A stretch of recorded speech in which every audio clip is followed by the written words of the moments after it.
À Africa Press, nous travaillons dur pour créer un meilleur avenir pour notre continent. Les programmes d'immigration comme entrée express restent tous ouverts. Encore une fois, je vous rappelle, on va accueillir cette année, on vise à accueillir cette année 395 000 nouveaux immigrants. C'est énorme. Mais parmi les programmes que je vous mentionnerai qui sont particulièrement d'intérêt pour vos auditeurs, il y a le volet de mobilité francophone qui permet aux employeurs canadiens de faire des offres d'emploi et de commencer les démarches pour un permis de travail sans avoir besoin de faire une étude du marché de l'emploi pour voir s'il y a déjà des Canadiens sur place qui peuvent occuper le poste. Effectivement, pourquoi aujourd'hui il n'est jamais trop tard.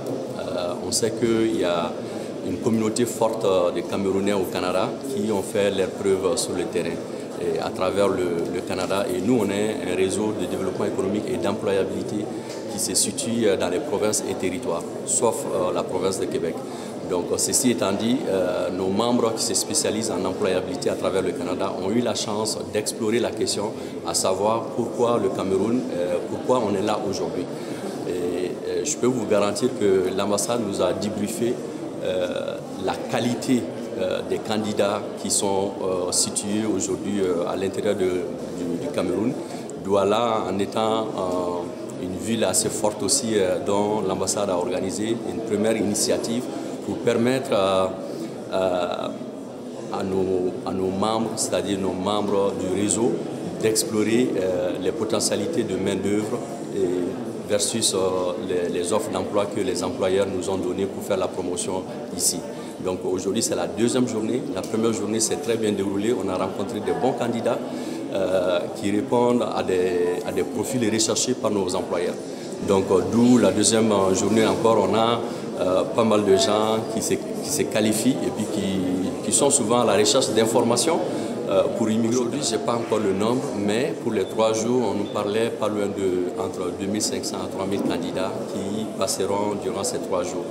Donc nous sommes là pour faire la promotion de tous les secteurs, sauf le secteur d'enseignement et de la santé. Le gouvernement camerounais met l'accent sur ces 2 secteurs afin de pouvoir garder cette expertise. Donc les autres secteurs ont fait la promotion aujourd'hui.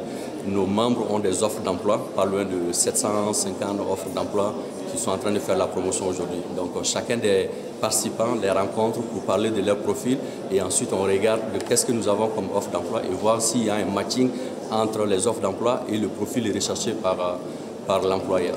Donc c'est vraiment notre... Le Nunavut, c'est la province la plus nordique du Canada et c'est la plus grande entité territoriale au Canada. Nous avons 2 millions de kilomètres carrés pour 40 000 habitants. En ce moment, l'économie du Nunavut se repose sur les mines. Nous avons des mines d'or, les mines de diamants, les mines d'uranium, etc. Donc nous avons beaucoup de potentialités. Alors, le Nunavut, c'est une terre d'opportunité. Pourquoi? Je le dis avec beaucoup d'emphase, la plupart des nouveaux arrivants qui arrivent chez nous, ils ont l'opportunité de trouver un emploi dans les 2 semaines qui suivent. Et ces programmes fédéraux, dès lors que vous êtes choisi, vous pouvez venir au Nunavut à tout moment, du moment où vous êtes déterminé à venir de ce côté.